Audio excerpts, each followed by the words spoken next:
Hi, my case study today is called Advancing 5G in Luxembourg. I work for Aqua Consulting.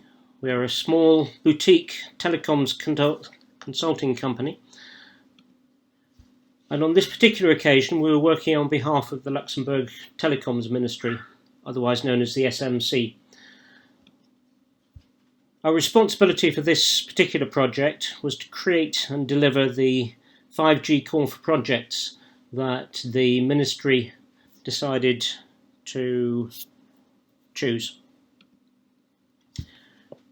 I should note that the presentation is authorised by the SMC, but is not necessarily a reflection of their views. Aqua Consulting is both an independent company and we are also solution agnostic in terms of the consulting that we offer to our customers. So let's start with a brief introduction.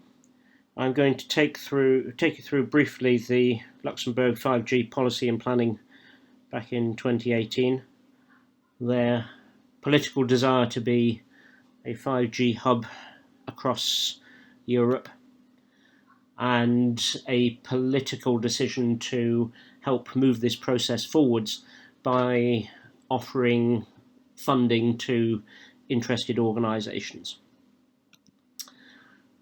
Also the fact that the whole process and the whole exercise is strongly supported politically by the Prime Minister Xavier Bettel, who is also the Telecoms Minister, and he has a desire to push 5G forwards for Luxembourg, as well as enhancing the whole digital environment across Luxembourg itself, but that's a completely different and additional subject. I'm going to go through a classic goal, challenges, solution, benefits set of slides, and then we'll add an extra couple of slides in at the end to give you the results of the process so far and where it looks like we're going forward to after that. So let's step straight into the first part of the case study. What's the goal? Prime goal, a political desire to be seen as a major 5G hub within Europe. This is backed up by a functional desire to establish a strong 5G presence in Luxembourg, helping and aiding with infrastructure to push Luxembourg forwards, not only using 5G solutions themselves, but also trying to take advantage of this new 5G infrastructure to push forward other solutions around it. There's also a desire to enhance Luxembourg's position as a very innovative hub within Europe and actually further afield. This obviously, if you increase the telecoms infrastructure by adding a 5G presence, obviously this is aids and helps that position. Back in September 2018, following some work done by some other consultants within Luxembourg, a strategy document was created and the Prime Minister presented that to Parliament and to the rest of the world, listing how Luxembourg was going to go forward with 5G. I think we can sum that up as being a desire and a vision to be amongst the leaders in 5G. And that's not only 5G physical infrastructure, but it's actually trying to make 5G work, 5G have a purpose beyond the basic improvement of telecoms infrastructure. It's also in line with the EU's target to make 5G commercially available throughout the EU, in at least one major city in each of the member states by the end of this coming year. I say this as I record this in November 2019, so by the end of 2020 there will be a desire and a target to be able to access 5G in some form or other in at least one major city throughout Europe. So those are the goals.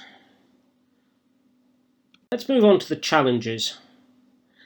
Now, one of the first and the biggest challenges was a rapid understanding that simply offering additional finance to the operators, the mobile network operators, who in the past have been in complete and total control of deploying networks, was going to be not only difficult, but probably not particularly effective. Major difficulties actually come through from in the form of European Commission rules and regulations in terms of what is allowed to be offered to networks, how much can be proposed, how much can be handed over, and equally interestingly, if you offer mobile network operators some investment or some money to invest into new networks, then you are actually required effectively to make the same offer to other prospective network operators. So you open the door to offering, in Luxembourg's case, investment to the 3 mobile operators, but you also then release the floodgates to all of the fixed operators within Luxembourg. And of course, this Luxembourg being a major EU member state, you open the opportunity for every other fixed and mobile operator throughout Europe who has the authority to offer solutions throughout Europe to also apply and to be able to receive funds from the government.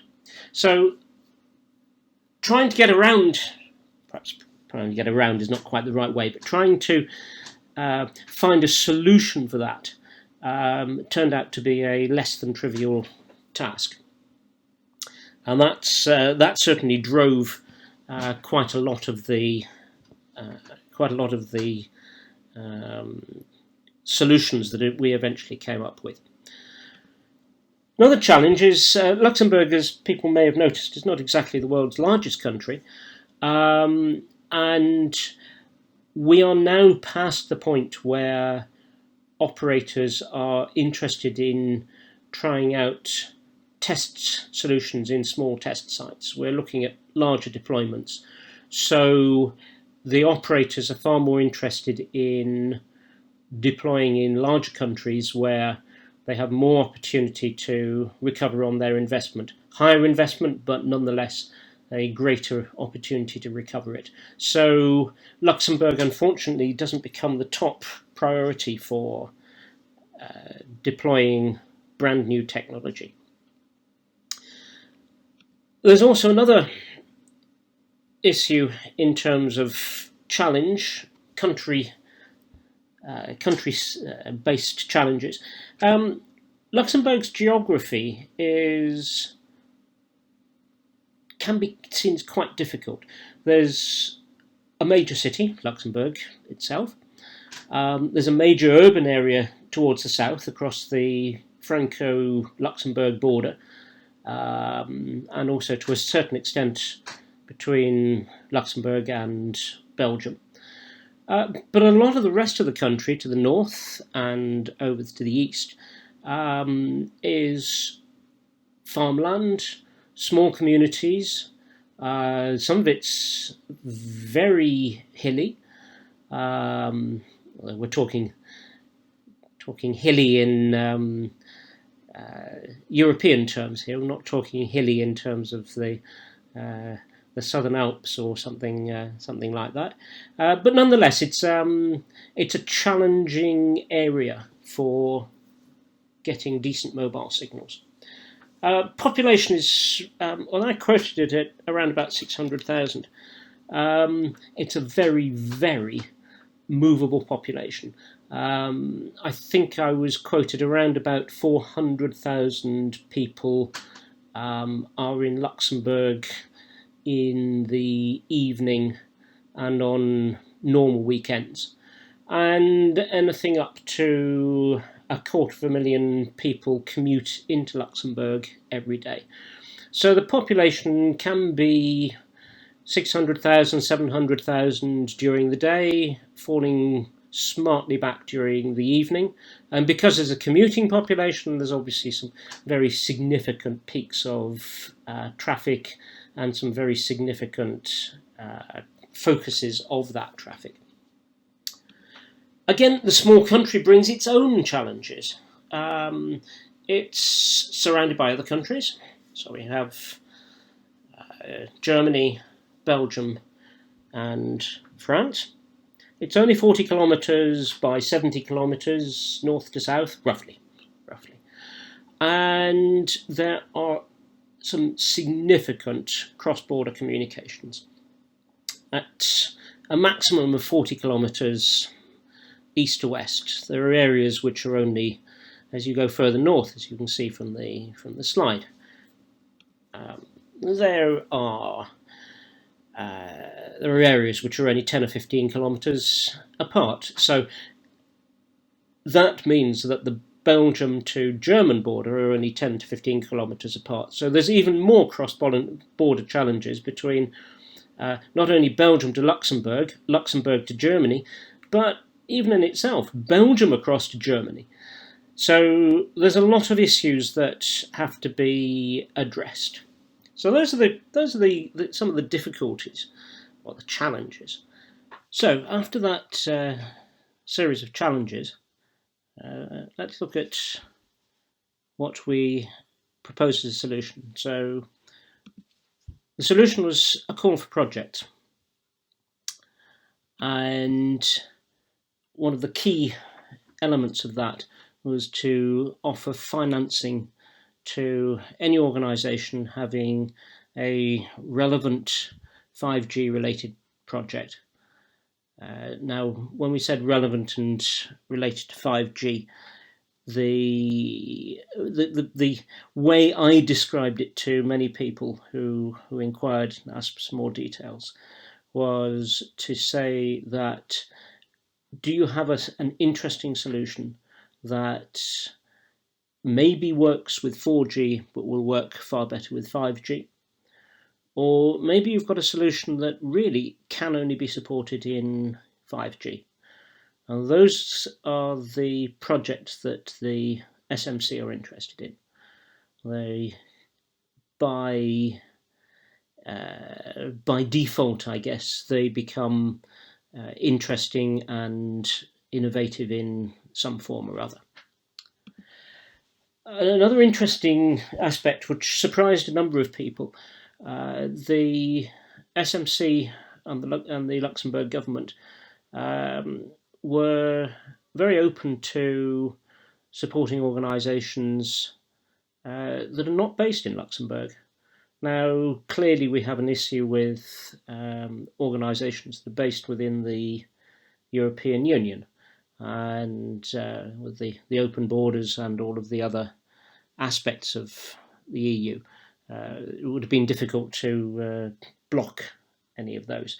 However, they were quite prepared to receive input and proposals for call for projects from companies outside of Luxembourg, or in fact outside of the EU. One of the other criteria, one of the criteria that counterbalance that slightly is that there was a definite and visible requirement to have an impact on Luxembourg.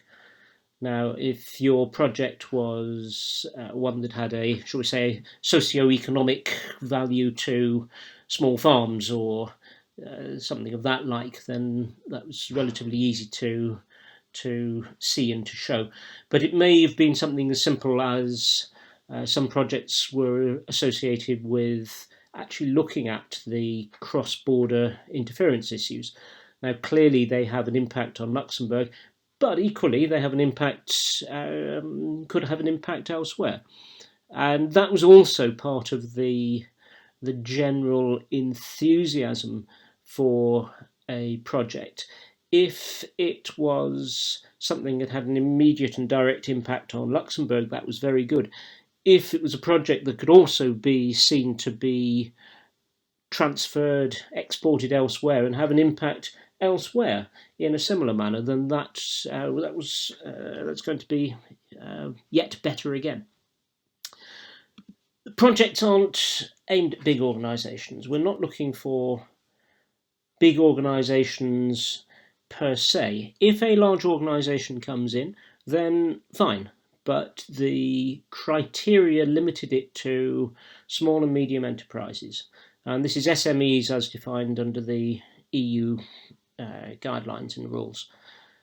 This means that a multinational corporation could apply, but it would only be able to apply through a subsidiary. The subsidiary could be wholly owned, but nonetheless, it's the general intent is to focus on smaller organisations. The proposed financing will be up to 50% of the demonstrable costs of the project, with certain elements, certain aspects of the project being permitted and some aspects having to be excluded, primarily because of EU rules, but also to try and focus the financing on things that can be seen to have a direct effect on the project. There was no restriction on single organisations. We left the call for projects open to either single entities or to multiple collaborative entities from one or two or more SMEs or groups. The only criteria we set was to ensure that there was a single organisation that was the lead organisation, and obviously that was agreed amongst the members of the consortium, of the collaboration. We needed to know who the lead was and who the organisations that they were representing were. And the lead eventually becomes the single sole contact and ultimately the legal responsibility. So there's a knock-on effect, a knock-on requirement for them to be competent and sufficiently comfortable that they can take that particular role. And obviously from the SMC's point of view, to be confident that they are capable of doing that. And in fact, leading on from that, one of the other key requirements, in fact, one of the very few key requirements in the call for projects, was a requirement within the response for the organisations to draw up a fairly detailed project plan, or project plans, with key milestones. And the key milestones have a twofold use. One, obviously, to ensure during the ongoing project management and oversight by the SMC that the project is going to plan, or if it's not going to plan, how it can be, how badly it's going off plan, and where and how the project can be moved or adjusted, or ultimately perhaps terminated. But also the second part for the use of the milestones is to provide interim payments, because one of the financing intents was to spread the finance out, obviously very dependent on the particular project. Some projects clearly require a lot of money up front to do the to buy capex or to do some work up front, followed by a steady process of work or of development or whatever it takes. And clearly a large amount of finance would have to be found up front. Other projects equally clearly are much more staged, where a series of simple milestones will produce maybe a staged payment that's the sum of the entire financing, where the financing split up into multiple more or less equal parts. But that's obviously something to be analysed and very project related, as I said. So that was the general plan.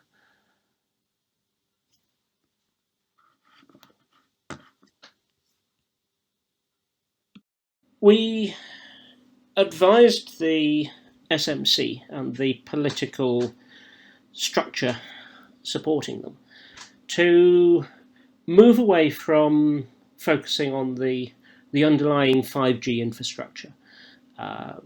It's a solution that, by and large, is going to be copy-pasted between the different places where 5G is going to be deployed. So whether it's deployed here in Luxembourg or whether it's going to be deployed somewhere across France, fundamentally the same components are going to be used. The difference is going to be in configuration and setup. The frequency bands are going to be by and large the same, adjusted to suit the particular deployment requirements, whether it's short distance, intensive high bandwidth, or whether there's a requirement for sheer distance. The advice was to focus on the application side. So avoid the transport layer, avoid the antennas and the base stations and the eNode Bs and all the other equivalent pieces of equipment, and focus on what the solution is going to be used for. To help focus suppliers on this, then the suggestion was to look for innovative solutions, and those that are going to have a socio-economic advantage. Again, not trying to support organisations that were well positioned in a market, that were reasonably well invested in already, but try and find new solutions, try and find areas that are going to give local communities an advantage, or to find a new solution. I think one of my terms I used was to find the next Facebook, or to find the next major killer application. Now, if we do, then great, but I think the likelihood of that is reasonably low. But nonetheless, the intent was to look forward. So that's the some of the solutions. That's the intent. So the means by which this was going to be done is that the SMC, Luxembourg government, has chosen to finance a number of projects. We'll come to how many in the details in a minute, but they accepted that they will finance any one of the projects for between 6 and 24 months. And they're putting up an initial budget this coming year of €4 million to be spread across those projects. This is something that may change for future parts of the call for projects. They made more money, but those are the fundamental basic starting points. One of the clear and bigger issues is to make sure that we fit very firmly within the EU rules for co-financing and for supplying investment into third parties. So that's something that was actually probably took more effort to ensure that those rules were adhered to than pretty well any other part of the whole project solution. So for this initial call for projects, 2 tiers have been identified and have been proposed. The first one is for projects and for organisations that will take up to €200,000 spread over 3 years. And this actually falls underneath EU Commission rules for financing. So it has the advantage that it simply falls within Luxembourg's own rules for controlling and allocating and for deciding, managing and making sure that the money is properly and well spent. So that's a relatively straightforward one. Obviously, if you're a small business, then 60-odd thousand a year is probably quite useful to contribute towards your solutions. There's some more details behind that. Although this is quoted as co-financing, depending on the precise solution that companies offer, the government is prepared to co-finance up to around about 50% of the overall cost of the project. There are certain elements that the project will not be financed, and existing solutions that have been developed prior to the call for projects are not eligible unless there's a certain element of that project that needs to take additional financing to make it happen in Luxembourg. So there's and also the other side to the tiering is that there are some other rules in terms of the size of the companies. Small and medium enterprises, as defined under European Commission rules, which fundamentally companies, if I recall, somewhere up to around about 50 people, I think, 50 personnel, full-time employees, with a defined turnover. But particularly aiming, as I said before, at the small enterprises. So that's a brief bit about the first tier. The second tier is a much more substantial one, and obviously is aimed much more at the medium end of the enterprise department. And for them, the rules within the call for projects offer up to €5 million per year. However, this very firmly falls within the EU Commission rules for how much state aid is, or how much investment is offered, and what percentage. So there's a considerably more careful look taken at all of the information that a company may supply. The sharper people amongst you will have noticed that the previous slide said the previous slide, in the earlier bullet point, that there's a budget of 4 million per year. So clearly, although the EU regulations allow up to 5 million, at the moment there's only 4 million in the bucket, and so it's unlikely that anybody is going to receive quite that much, certainly at this point. So that was what was offered. Of the solution, let's start to look at some of the benefits that the whole call for projects has brought about.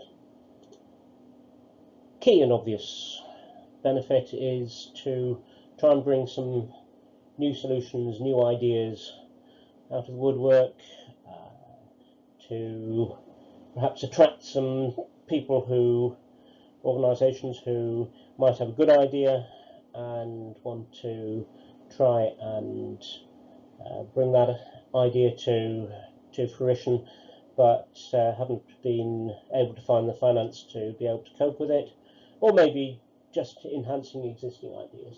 So it's intended to just open the doors a bit. Another key benefit is that it brings in some much more non-telco ideas and solutions. The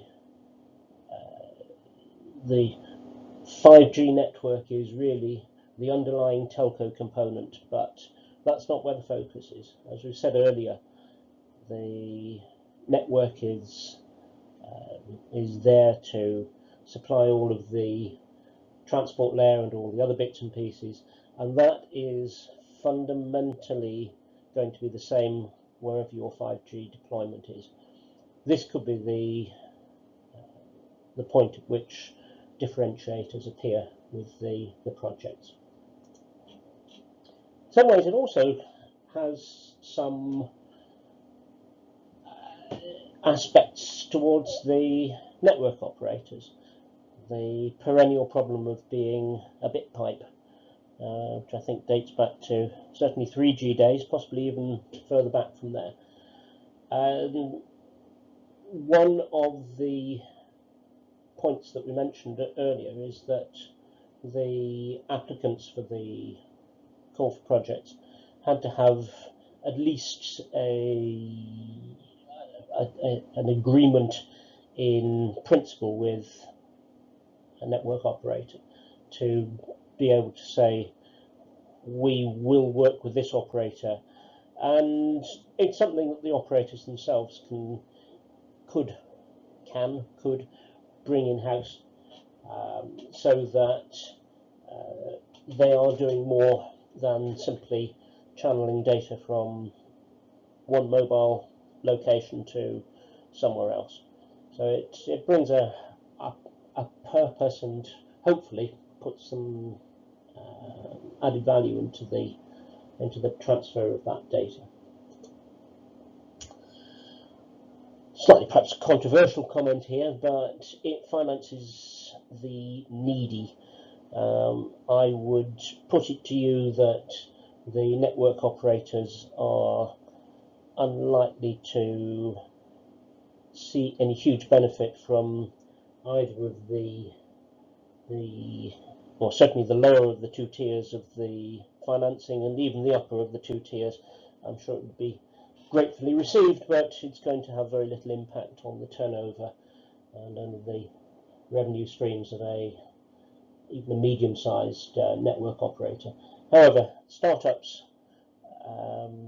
if you're financed to half of your project costs, that could be a very significant impact. And even small and medium enterprise, even a medium enterprise, if this project that is being proposed to the SMC is not part of their core business, or is somewhat blue sky development, then again, having half of it financed, or up to half of it financed, is could be quite advantageous. Clearly, there's a political desire to attract attention and focus into Luxembourg. That was obviously part of the underlying and fundamental requirements. And its benefit, it obviously has already had some benefits. So just from some of the publicity that's been associated with the call itself, let alone the impact of the projects themselves when they finally get deployed. I mentioned this one before. I think it's unlikely we're going to find a Facebook or an application that has the impact of a Facebook.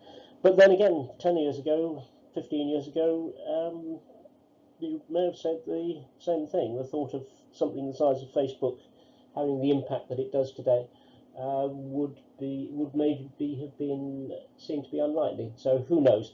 I think the advantage here is not necessarily to find the Facebook level of killer application, but to find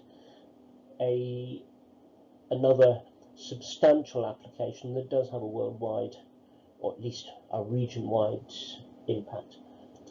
And finally, the reason, a tangible reason for actually going ahead and doing the 5G deployment.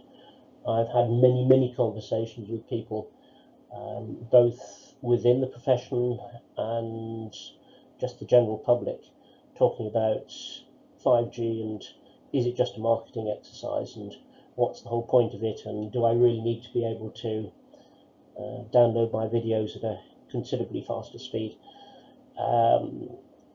It provides the problem that 5G could be seen as a solution. I have to say, my experience in telecoms goes back to fixed line networks and ISDN, and back in I guess that's the early 90s, ISDN was seen as a solution looking for a problem to solve.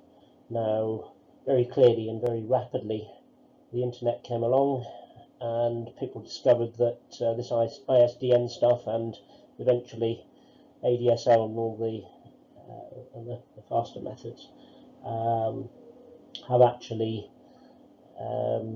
were actually some very good problems to solve by having this apparently enormous and inexhaustible bandwidth of data. And it wouldn't surprise me that fairly soon 5G will be in the same position. But perhaps the call for projects, perhaps one of these projects will also provide a tangible reason for it. So those are the benefits. So now let's have a look at the results. Although I've said this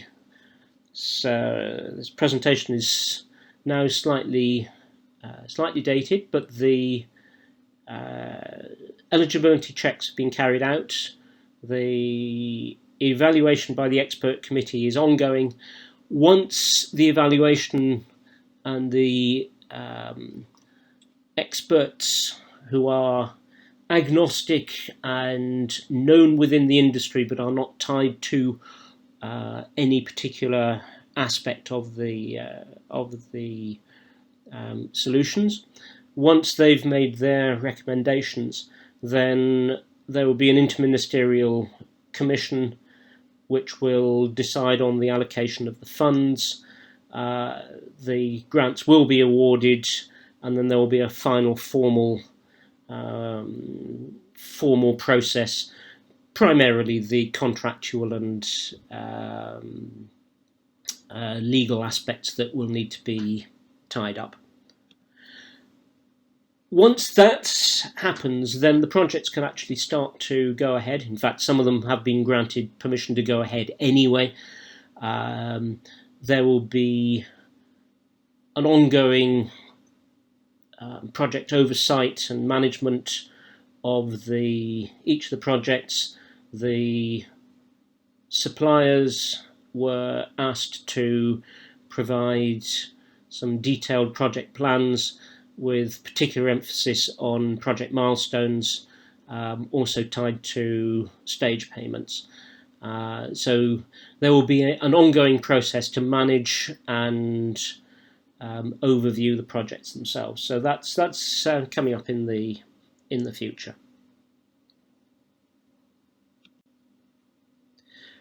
So does that take us through to the end? Is that it? No, not really. The I can say the quietly official word from the SMC is that they are reviewing whether there will be more calls for projects to be financed out of different sources of funds within Luxembourg, and possibly targeting different aspects of using 5G, and also different sizes of organisation. But I think that's probably pretty well as much as I can tell you. There will be a 5G conference in December in Luxembourg. Aqua will be hosting 2 workshops during this conference, and we would be delighted to see people coming along, and delighted to talk through this call for projects and other aspects. Come along and meet the people. I'm afraid, because I'm doing one of the workshops, I'm afraid you'll be susceptible to hearing me again, but maybe that will be a good thing. And we'd certainly be very happy to come and discuss with you any aspects of this call for projects, how it was run, how we could run something similar for you, whether it's for 5G, whether it's for some other particular aspect that you would be interested in, or whether it's setting up perhaps a more formal RFP process as a tender process rather than a call for projects. Certainly be very interested to talk to you, and my details are the bottom of the slide, and we will look forward to hearing from you. Thank you very much for listening.